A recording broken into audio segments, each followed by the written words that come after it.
자기 돈도 없이 심하면 뭐 10억짜리 집 같은 경우는 2억 갖고 있는 사람이 줄 서서 샀다는 얘기도 있어요. 투기판을 벌려놓은 거예요. 그러면 이 불이 정상적인 불인가요? 능력이 없으면 사지 말았어야죠. 이번 정부의 이번 대책은 긴급하게 그냥 땜빵용이 아니고 중장기적인 계획이 있구나. 하반기 시장은 때면 때마다 분명히 대책들이 좀 던져질 것이고 그 대책들이 시장을 완벽하게 안정 국면으로 진행시킬 거라고 저는 예측하십니다.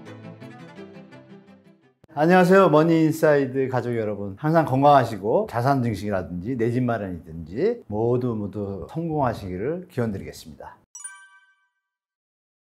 스몰 천지개벽? 이렇게 표현드릴 수 있을 것 같아요. 왜냐하면 모두가 알고 있었지만 아무도 하지 않았던 그런 정책들을 과감하게, 그것도 보통 유예기간을 두는데요. 유예기간 없습니다. 바로 그 다음 날부터 시행되다 보니까 정부의 강력한 의지가 엿보이지 않습니까? 그러면 정부의 의지를 우리가 미루어 짐작할 수 있겠죠. 아, 이번 정부는 갭 투자나 이런 것들을 허용 안 하겠구나. 무주택자분들이나 청년분들 입장에서 대출로 인해서 집값이 펌핑되는 거를 누구나 잘 알고 있었기 때문에 일단은 미래에 대해서 조금 기대를 갖게 되는 그런 정책이죠. 게다가 기존에 갭 투자 하시던 분이나 또 다주택자 뭐 이런 분들에 대해서 경고성 느낌을 갖다 강력하게 준 겁니다. 중요한 것은 뭐냐면 발표할 때 내용 뒤에다가 이래도 집값이 또 좀 흔들거나 이런 세력들이 있다고 판단되면 투기 거래 감시 활동과 전세 DSR 그리고 은행에 대출해서 위험 자산 가중치라는 게 있습니다. 가계 대출했을 때 1억만 빌려줬는데 1억을 빌려준 자산으로 치질 않고 1억 한 1,500, 2,000? 은행 입장에서는 대출 심사가 강화되고 대출의 액수도 축소가 되게 돼 있어요. 아, 이제 대출로 집값을 올리는 정책은 일단 완전히 스톱이 됐구나. 문제는 이제 이게 계속 지속될 것인가에 대한 의아심이 다 있을 텐데 제가 볼 때는 일단 연말이나 내년까지는 지속될 것 같다는 게 제 개인적인 생각입니다. 그래서 너무 좋은 정책이다라고 말씀드릴게요. 일단 나오자마자 그 다음 날부터 계약 취소가 나왔습니다. 여러분들이 뉴스에서는 아직 안 나왔는데요. 우리 2021년 2년이죠. 상반기에 이렇게 집값이 좀 꼭지를 찍을 때 2022년 6월부터 좀 금리 인상과 겹치면서 이미 거래가 좀 감소하고 있다가 가격이 약보합으로 돌아서는 순간에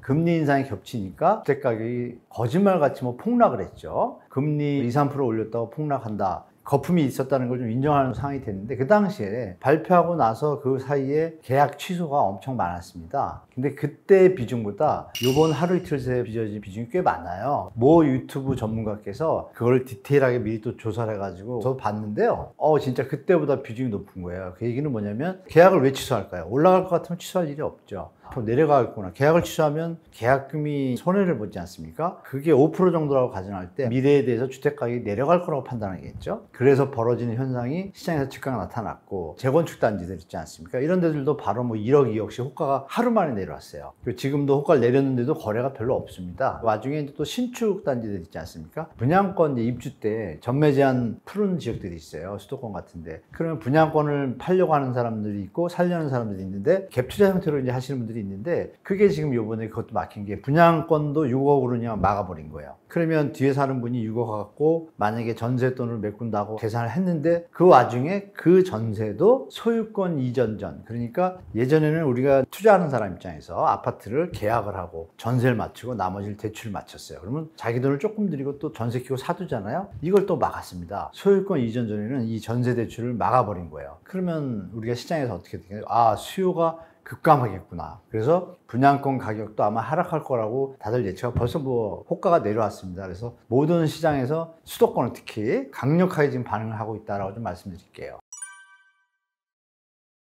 정상으로 돌아가는 거죠. 토지거래허가구역을 푼 게 이제 트리거가 됐잖아요. 결정적인 건 뭐냐면 여러분 계엄 때 저는 이제 오늘도 금융위원회에 대해서 좀 질타를 하겠는데요. 금융위원회가 사실은 대출 규제, 가계부채 긴축 이 정책과 정반대되는 프로그램들을 갖다가 뒤에서 돌리고 있었습니다. 사실 금융위원회가 이제 우리나라 한국 금융의 건전성을 유지해야 되는데 대출을 풀어준다는 얘기는 뭘까요? 주택가격 펌핑에다가 분양권자나 건설 투자자들 이런 분들한테는 도움이 되겠지만 대다수 국민들한테는 도움이 안 되죠. 지금도 집값이 높은데. 그런데 아시겠지만 유주택자 전세 대출이라든지 후순위 대출이라든지 조건부 전세 대출 이런 것들을 그 타임에 막 풉니다. 2024년 9월에 이복현 금융감독 원장이죠. 이 사람이 대출 규제 정책을 발표합니다. 작년에도 신생아론 특례보금자리 겹치면서 정책 자금으로 인해 주택가격이 막 8, 9월까지 막 올라갔어요. 대출이 너무 급증하고. 그리고 그때부터 소매 판매가 줄기 시작하고 부채가 너무 많아졌으니까 경제에 부담이 된다는 신호들이 많이 나오고 각 기관에서 경고들을 많이 해요. 그러니까 금융감독원 입장에서는 감독을 해야 되잖아요. 이거 너무 가계대출이 느슨하게 풀어져서 부동산의 거품을 더 조장하고 국가 경제에는 도움이 안 된다는 임계점에 다다른 걸 깨달았죠. 그래서 금감원장이 얘기를 했습니다. 감독을 하려고. 그랬더니 금융위원장이라는 양반이 갑자기 그렇게 하면 안 된다? 은행 자율에 맡겨서 심사 강화 정도로 하자 이렇게 엽치기를 해요. 그럼 누굴 위해서 했을까요? 무슨 충격이 있다고. 그걸 하고 나니까 그게 걷어들여졌죠. 그래서 뭐 금융위원장과 금융위원회의 갈등 뭐 이런 보도가 막 나왔어요. 그러고서 은행 자율에 맡겨서 은행들이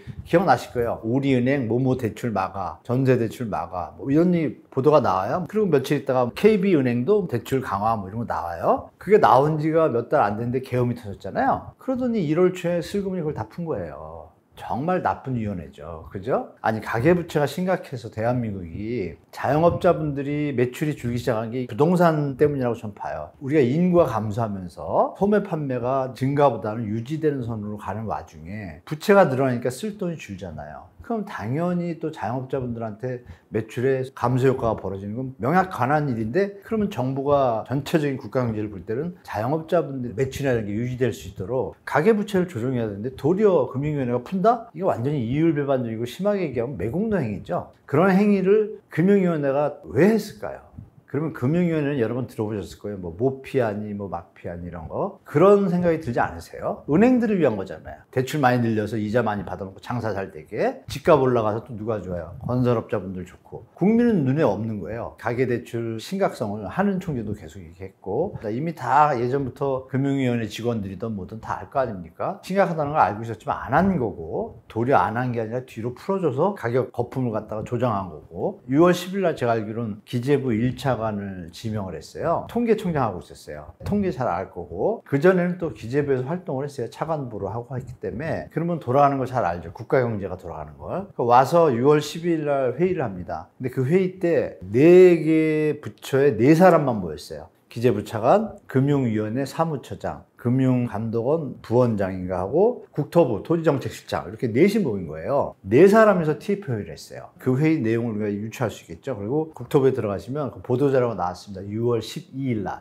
이미 가계부채 대책이나 부동산의 펌핑을 막을 수 있는 대출을 좀 조이겠다라고 저는 예측이 좀 됐습니다. 근데 워딩이 되게 중요한데요. 가계부채가 위중한 상태라고 판단하는 데는 다 인식을 같이 했다. 그래서 이런 문제들을 해결하기 위한 모든 대안들을 총검토하여 총력적으로 막는데 인식을 같이 했다 까지 나왔어요. 할 예정이다까지 써놨어요. 그러면은 이제 어떤 의지나 이런 게 엿보이잖아요. 아니나 다를까 제가 생각했던 것보다 좀 더 신경 써서 치밀하게 아예 갭 투자를 원천 차단하는 목적으로. 다만 여기서 또 좋은 점이 지방 부동산은 좀 상태가 안 좋잖아요. 그러니까 지방 부동산은 그나마 그런 부분들을 갖다 좀 유예해놨어요. 그러면 아주 선별적으로 서울 수도권 집중의 어떤 부동산 투기 문제를 갖다 잡으려는 의지와 더불어 가계부채를 줄이는 효과 2가지를 다 노린 거죠. 그래서 제가 볼 때 이런 대책이 긴급하게 나오긴 했지만 미리 벌써 밤새서 일을 했을 것 같아요. 그리고 금융위원회가 계엄 났을 때 거기 뒤에서 소리 없이 풀었다 그랬잖아요. 그러면 막는 방법을 모르겠습니까? 알죠. 그러니까 그 매뉴얼은 다 가지고 있는데 상황 봐가지고 그때 이제 우리 사각지대잖아요. 어떻게 보면 금융위원회를 바라보는 눈길이 감시의 눈길이 없었어요. 그러니까 저는 한두 달 전부터 계속 얘기를 했죠. 이거 심각하다. 금융위원회 이거 좀 감사 들어간다 이런 얘기 했거든요.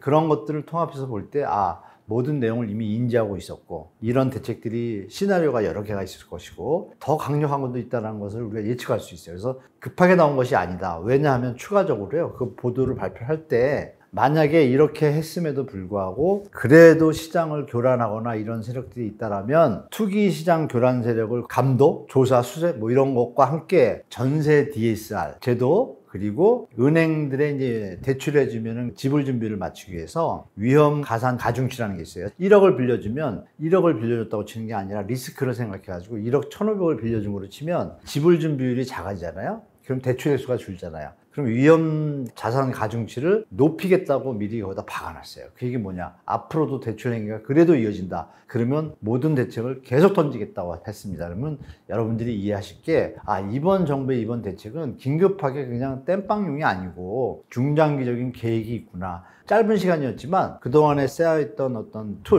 방안들을 갖다 잘 정리해서 대비를 한 것 같습니다. 그래서 이게 단기간에 끝날 거라는 혹자들이 있는데 저는 그렇게 안 보니까 이번 시장에 대해서는 부동산이 정상화되는 방향으로 정부가 방향을 잡았다라고 생각하시고 부동산 시장에 대처하시는 게 좋을 것 같습니다. 최근에 그러니까 2월 오세훈 시장에 생뚱맞은 토지거래허가 풍거에서 시작한 강남의 묻지마 투자 형태, 예를 들면 강남에도 10억, 15억짜리 많이 있거든요. 15억이면은 이 LTV가 80%까지 생애제초가 됐어요. 말씀드린 대로 금융위원회가 살짝 풀어가지고 은행들이 동조해가지고 전세 키고 사는 걸 허락했단 말이에요. 그러면 15억짜리 집이면 7, 8억의 전세가 있다고 치고 7, 8억이 필요한데 그럼 LTV를 얼마예요? 50%밖에 안 돼요. 하고도 더 받을 수도 있죠. 실제로 심각한 경우는요, 더 받는 사람도 있었어요. 물론 이제 특수한 어떤 방법인데 여하튼 그러면 사인만 해도 집을 살 수 있네요. 그죠? 대출 끼고. 그러니까 여기서 서로 사이자 가면 어떻게 돼요? 어떤 정해진 물량이 있고 갑자기 서로 살려고 하면 집값이 오르겠죠. 그래서 이번에 그렇게 폭등한 겁니다. 자기 돈도 없이 심하면 10억짜리 집 같은 경우는 2억 갖고 있는 사람이 줄 서서 샀다는 얘기도 있어요. 2억이면 전세 5억 들어있잖아요. 5억이면은 5억 대출도 받을 수 있는데 자기 2억이 있어. 이자도 아까니까 내 돈 2억 넣고 그리고 이걸 받아요. 그리고 또 여기다 뭐예요? 유주택자 전세 대출을 풀어놨잖아요. 금융위원회가. 그러니까 전세 대출도 받을 수 있잖아요. 이런 투기판을 벌려놓은 거예요. 그래서 이게 벌어진 거지 우리가 경제가 발전을 했어요. 소득이 갑자기 늘었어요. 아니죠. 그래서 3040이 어떻게 무슨 돈으로 강남 집값을 막 미리 사두겠어요. 이 투기판을 벌여진 원인을 제공한 게 금융위원회고 이거를 방조하는데 트리거를 역할한 게 오세훈 시장이고 심하게 생각하면 이게 짜고 치는 고스톱인가 이렇게 오해할 수도 있어요. 금융위원회나 서울시나 실수했다. 그것도 국민들한테 피해가는 실수를 했다. 그래서 사실 분들은 지금 기분이 어떻겠어요? 아니야, 또 5년, 10년 지나면 정권 바뀔 거야, 올라갈 거야. 여러분, 5년 뒤에는요, 대한민국이 바뀝니다. 서울과 수도권도 일본 버블 데자뷰가 되지 않을까라는 보도가 3, 4년 뒤부터 나올 가능성이 높아요, 제가 볼 때. 그래서 이분들이 고민하는 거예요. 사뒀다가 한 3년 보유하다가 또 좀 팔생각을 했는데, 상황이 완전히 바뀌었잖아요? 부담이 별로 없는 거예요. 문제는 대출 이자가 싸고 말씀드린 대로 10억짜리 집을 샀는데 자기 돈 2억 있었으면 3억이면 얼마야? 70만 원, 80만 원밖에 안 내요, 이자를. 그러니까 이게 투기판이 벌어지게 가능이 됐던 거예요. 막 사니까 실수요자들, 이분들조차 이런 판이 벌어졌으니 나는 갭 투자하는 것도 아닌데 집이 더 오를 것 같다. 난 능력이 돼요. 그럼 난 들어가서 살아야겠다 이런 분도 있잖아요. 이런 분도 덩달아서 막 붙으니까 이번에 불이 난 거죠.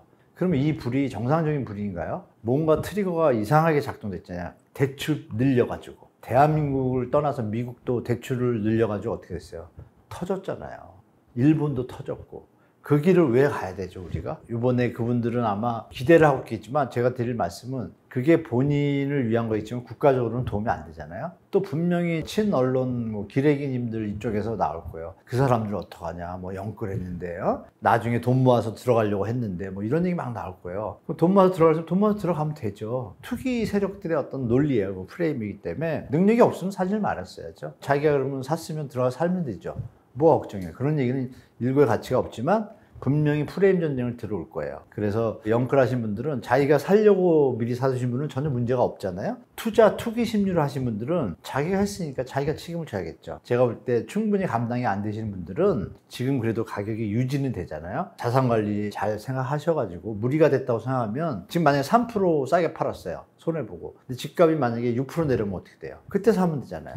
다 같이 그쪽 방향으로 가야 대한민국이 청년들의 미래도 밝아질 것이고 국가도 밝아져요, 제가 볼 때. 요번에 제가 놀란 게 여기저기 상담을 보면서 유주택자분들 있잖아요. 이분들도 다 찬성을 해요. 대한민국이 너무 안 좋아지는 걸 다 아시기 때문에. 그래서 별로 걱정하고 조언 드리고 그러고 싶은 마음 1도 없습니다, 개인적으로. 그분들이 스스로 알아서 잘 하시기를 바라겠습니다.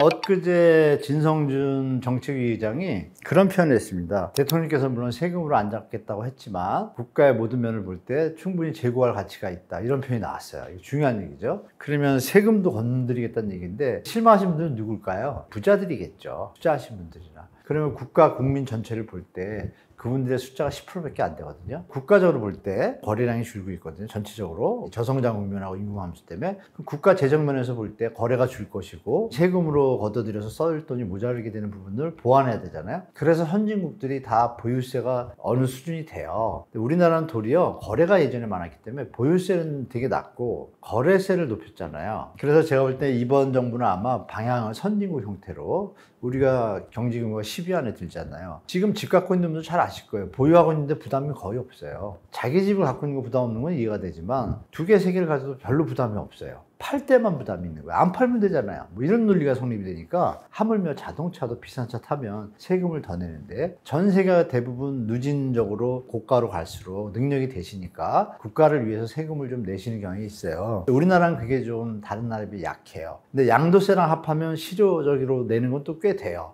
그리고 여기서 이제 혼동이 오는 거예요. 세금을 우리가 딴 나라보다 많게 내는구나, 이런 분들이 있어요. 결과론적으로는 맞는데 그 세금의 성격이, 잘 보세요. 양도세라는 건 뭐예요? 돈이 남는 거잖아요. 손해를 보는 게 없잖아요. 그런데 보유한 상태에서 내는 건 뭐예요? 이거는 자기가 국가를 위해서 내는 거잖아요. 없는 돈을. 이 부분이 같이 세금을 쓰이는 게 정상적인 사회지 않을까요? 이거 해서 장사해서 100억을 벌어서 10억, 20억 내는 게, 그건 당연히 국가에서 더 벌어서 자기가 여기서 벌었으니 10억 낼 수 있잖아요. 그 돈이 다른 데랑 비교하면 안 된다는 게 제 생각이 돼서, 그래서 양도세는 좀 줄이고 거래가 좀 활성화되게, 그리고 또 무주택자가 집을 살 때 취득세 같은 것도 좀 낮게 해주고, 그 대신에 보유세, 집을 많이 갖고 있으면 좀 더 내고, 많이 갖고 있으면 나중에 오르면 또 더 남잖아요. 뭐 이런 형태로 바뀌는 게 좀 맞다고 저는 보고 있는데, 그 워딩을 이번에 던진 거예요. 그래서 제 생각에 바로는 안 하지만 2, 3년 안에 그런 로드맵이 나올 것 같아요. 그래서 이미 뭐 투자자분들이나 집을 많이 가신 분들 예측될 것이고, 다음에 대책이 나올 게 그러면 중요한 게 뭐예요, 여러분? 암만 줄이고 뭐 이러면 어때요? 집이 필요한 사람이 10명이 있는데 집을 안 지면 집이 생기나요? 안 생기잖아요. 공급을 해야죠. 여러분, 3기 신도시 공급 얼마나 됐죠, 여러분? 거의 안 됐습니다. 3기 신도시와 공공택지 이렇게 합쳐가지고 한 35만 호가 서울 수도권에 있어요. 이걸 해야 되는데 지금 몇만 호밖에 안 했습니다. 여러분이 아시면 부동산 PF 문제 때문에 건설회사 부도니 난이 이런 걸 좀 커버한다고 국민들을 위한 공공분양을 줄였어요. 근데 아주 잘못된 거예요. 건설회사가 무리한 땅값에다 무리한 욕심을 내서 산 것을 왜 국민들이 새로 분양받아, 우리가 낸 세금으로 공공택지 보상해주고 새로 짓잖아요. 우리 낸 세금으로 우리한테 왜 우리가 피를 봐야 되죠, 국민들이? 게다가 또 건축비 올라가면 그대로 또 반영을 해요. 그래서 사전청약했다가 본청약 때 포기한 분들도 많아요. 그러면 이제 정부가 할 일은 뭘까요? 그걸 하겠죠. 3기 신도시가 보도해서 여러분들 뭐 10년 걸린다 뭐 이렇게 하는 숫자 쪽 사람들의, 언론들이, 건설사가 사주인 언론들이 자꾸 폄하를 해요. 전혀 안 그렇습니다. 지금 3기 신도시가 예전에 하고 다른 방식으로 진행이 됐고, 토지 보상이 다 끝났어요. 다 100%입니다. 이거 그냥 하면 돼요. 3기 신도시 택지들에 대해서 정부에서 강력한 의지만 있다면 제가 볼 때는 속도가 엄청 빨라질 겁니다. 3기 신도시와 수도권의 공공택지, 그리고 지방에도 또 공공택지 좀 많이 정했거든요. 동시에 정부에서 공급을 신속하고 빠르게, 추가적으로 분양가도 중요하잖아요. 조성원가라는 제도를 들여가지고, 다행히 그 이재명 대통령이 고분양가를 좀 낮추는 방안을 가겠다 그랬어요. 이게 민간뿐이 아니라 공공분양에도 적용을 하셔서 만약에 이번 정부에서 한다라면 여러분들이 공공분양 주택 가격이 시세보다 저렴하면 기다릴 수 있겠죠? 그러면 수요에 진정 효과가 있을 것이고, 그리고 마지막으로 전세 대출 DSR, 이거는 했으면 좋겠습니다. 이게 사실 대한민국의 부동산을 망가뜨린 암덩어리라고 제가 우리 머니인사이트 가족 여러분들 한 2, 3년 전부터 계속 말씀드렸잖아요. 이게 원안이 원래 70%였습니다, 보증이. 그럼 사고 안 났어요. 근데 이거를 정치하는 땡땡들께서 자기 집 팔아먹으려고 그랬나? 갑자기 이걸 막 100%로 올린 거예요. 이거 사고 터진 겁니다. 혹자들은 뭐 허그가 이렇게 막 풀었다는데, 허그는 사실 기관이기 때문에 위 정부에서 지시하면 따르잖아요. 제가 허그 실무자분들을 많이 만나봤거든요. 그때 정말 정치인들한테 많이 얘기했답니다. 뭐라 그랬냐? 이러면 사고 난다고. 그걸 밝혀내야 할 것 같습니다, 제가 볼 때. 여하튼 전세 DSR이 시행되거나 아니면 전세 대출이 폐지를 시켜야 된다고 봐요. 그러면 대한민국 집값 완전히 잡힙니다. 전세 대출이 없어지되 다만 청년들과 취약계층 있잖아요. 이분들은 사실 주거 사다리가 필요하잖아요. 그런데 이거를 일반인한테까지 막 5억까지 그냥 해줘버리니까 이게 썩은 사다리가 된 거예요. 근데 이제 원래로 돌아가서 전세 DSR 하든지 아예 폐지하든지 이 대책을 던지길 바라는데 금융위원회에서 보고는 했대요. 전세 DSR을 하는 게 좋겠다. 지금 너무 문제가 심각하고 자꾸 손해가 발생하니까 이거에 대해서 정부만 뭐라 그러죠? 어느 정부나 이제 가면을 쓴 사람들이 있잖아요. 자기 이익을 위해서 이런 인간 정치인들만 잘 구별하시면 제가 볼 때 할 수 있다고 보거든요. 그래서 정부에서 우리 미래를 생각하고 미래 이렇게 좀 한 10년 가면 청년들이 예측 가능한 사회가 되잖아요. 그럼 노동의 가치가 다시 살아나잖아요. 아, 내가 노동을 열심히 해서 집을 살 수 있게 정부가 해주고 있구나. 이런 세상이 와야 저는 저성장 터널로 가는 것을 막고 다시 새 출발할 수 있는 기회가 되지 않을까 해서 이번 정부가 꼭 해주기를 개인적으로 많이 바랍니다. 분명히 친시장 세력들이 여러 가지 프레임을 가지고 이 정책에 대해서 흠집을 내려고 할 거예요. 시청자분들은 전혀 개의치 마십시오. 이번 정부의 의지가 행정 하나는 잘한다는 건 저도 인정하고 대부분 인정하실 겁니다. 대통령께서 친토건족의 어떤 정책? 이런 정책은 안 갈 것 같아요. 시장을 건드리진 않지만 그쪽 방향은 아닐 거라고 보는 거예요. 이번 대책도 임명을 했다 그랬잖아요. 차관을 임명을 하고 바로 나오잖아요. 그러면 이게 보고가 안 됐겠어요? 대통령한테. 아, 그리고 또 대통령이 어제 회의인가요? 어제 회의에서 국무회의에 LH하고 관계기관들 있잖아요. 그 사람들도 와서 업무 보고하라고 그랬답니다. 되게 의미가 큽니다. 이 얘기 드리면 우리 무주택자분들이나 청년들, 성인 자녀를 가지고 계신 유주택자 우리 어머니 아버님도 좋아하실 텐데요. LH에서 토지 조성을 했는데 그걸 왜 민간한테 파냐? 민간은 싸게 사서 이익을 더 붙여서 파니까 좀 비싸질 수 있잖아요, 분양가가. 그거에 대해서 물어봤다는 거예요. 국민들이 낸 세금으로 공공택지를 정하고 토지 보상을 원주민들한테 다 해주고 국민들한테 공급하는 거잖아요. 근데 이걸 왜 건설회사한테 땅을 줘요? 건설회사가 먹고 살라고? 건설회사 그동안 많이 먹고 살았잖아요. 그러면 이거를 그냥 국민들한테 분양하면 되잖아요. 그리고 공사만 시키면 되잖아요. 건설회사한테. 그죠? 그러면 건설회사 중간에 낀 시행자들이 가져가는 이익이 없잖아요. 그만큼 분야가 낮아지죠. 이 논리가 적용이 된다면 하반기 시장은 어떻게 될 것인가 여쭤보셨는데 만약에 3기 신도시 공급 대책이 추석 전에 그때는 무조건 나올 것 같아요. 더 빠르면 뭐 7월 안에 나오겠지만 그 계획과 함께 뭐 다른 추가 공급 계획도 나올 거예요. 재건축 재개발에 대한 긍정적인 프로그램을 만들 거라고 저는 보고 있는데 그런 것들이 계속 나온다는 얘기는 뭐예요? 공급에 대한 부분도 정부가 시장에다가 신호를 주잖아요. 대기 수요자는 입장에서 어떨까요? 됐네. 내 집 마련 쪽으로 가야겠네. 이런 마인드로 다 변할 거 아니에요? 물론 말씀드린 시장 투자 세력이나 흠집 내기는 엄청 들어올 겁니다. 근데 그거 개의치 마시기 바라요. 그냥 앞으로 갈 것 같거든요. 대통령만 똑바로 의지와 일관성을 가지고 쭉 간다라면 하반기 시장은 때면 때마다 분명히 대책들이 좀 던져질 것이고 그 대책들이 시장을 완벽하게 거의 안정 국면으로 진행시킬 거라고 저는 예측하겠습니다. 내년에 서울의 입주 물량이 좀 부족하다는 게 있잖아요. 그것도 아마 3기 신도시 공급 속도를 높여서 신호를 주면 대기수의 어떤 불안감, 입주 물량 부족에 대한 이것도 많이 잠재울 것이고 아마 국토교통부에서 서울에도 유휴부지가 많거든요. 이것을 만약에 시간 차이는 조금 있겠죠. 1, 2년. 지금부터 막 준비하면 2, 3년, 3, 4년 안에 들어갈 수 있는 부지들이 있어요. 예전에 기억나겠지만 용산 정비창 8,000호, 삼각지는 조금 하고 있죠. 좋은 자리들 많거든요. 이런 거 공격적으로 진행하면 나라 땅이거든요. 바로바로 돼요. 이런 것들이 서울하고 수도권에 많아요. 정부의 정책을 한번 살펴보시고 대처하셔야 된다는 말씀 먼저 드리고 그리고 두 번째는 전세제도 있잖아요. 전세값이 올라갈까 봐 걱정하시는데 하나 말씀드릴게요. 양면의 칼날인데요. 이번 정부가 또 상생 임대인지도 들어보셨죠? 제가 그걸 많이 비판했었는데 전세 가격이 올라가서 전세 가격이 낮아지게 하려고 만약에 5% 이상 안 올리면 그 주인한테 나중에 집을 팔 때 세금을 한 푼도 안 받겠다는 거예요. 그래서 제가 그때 계산을 해보니까 세입자, 우리 임차인 무주택자분들은 만약 올라갔다라고 가정했을 때랑 안 올라갔을 때 비교하니까 한 700만 원 이득을 보면 그 집에서 주인은 그거에 한 10배 이득을 봅니다. 5배에서 10배. 형평성이 안 맞잖아요. 그런데 그거를 올 1월에 또 한 번 연장합니다. 2028년까지니까 7년까지 상생 임대인 제도를 연장을 했어요. 전세 가격을 그대로 가든지 3% 5%만 올리면 세금을 안 내요. 그거 올리겠습니까? 여러분 같으면 안 올리잖아요. 근데 그게 2022년도 할 때는 정말 나쁜 정책이에요. 왜냐면 그때는 그냥 놔둬도 전세 가격이 내려갈 때예요. 내려가는데 왜 그 혜택을 주죠? 그걸 갖다가 프레임을 어떻게 해요? 마치 전세 가격 안정을 시키기 위한 대책처럼 그렇게 짜는 데가 제가 볼 때 기재부하고 금융위원회 이쪽 BI 세력들이었다고 봐요. 그때 제가 비판을 많이 했거든요. 그런 정책이 이번에 일단 들어가 있어요. 그러면 전세 가격은 많이 안 오르겠죠? 근데 우리 기레기님들은 어떻게 하겠어요?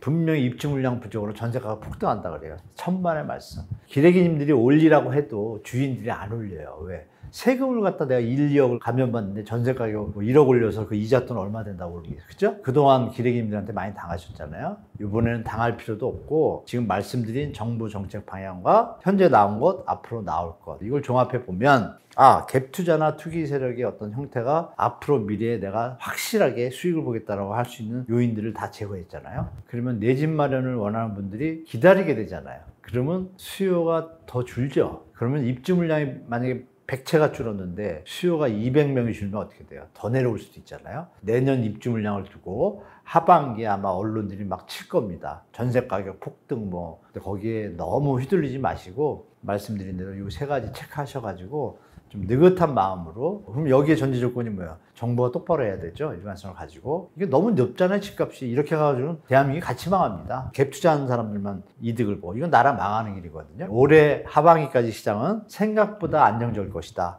충분히 생각하시고 느긋하게 기다리신 다음에 판단해도 늦지 않으시다라고 말씀드립니다. 좋은 때가 오고 있다라고 저는 보고 있습니다. 그렇게 대처하시기 바랍니다.